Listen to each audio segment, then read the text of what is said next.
Magandang araw guys, nagsisegregate ako ng mga basura ngayon, yung mga plastics lang.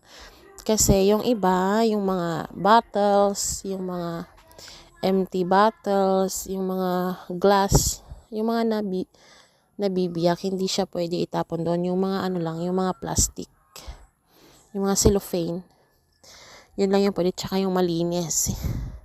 Hindi sila, ayaw nila yung madumi. Nagbabayad kami ng 25 pesos per month para sa kukuha ng mga basura. Kaya dito ko nilalagay sa likod namin, nilalagay ko muna sa sako. Pero yung mga ganito, hindi ko siya tinatapon kasi hindi naman siya pwede. Ay, kung pwede naman, pero hindi ko siya tinatapon kasi tinatamnan ko yan kapag pwede na magtanim. Ngayon lang, hindi pa kasi dyan ko tinatapon yung mga diapers. Yan. Kaya ito, yan.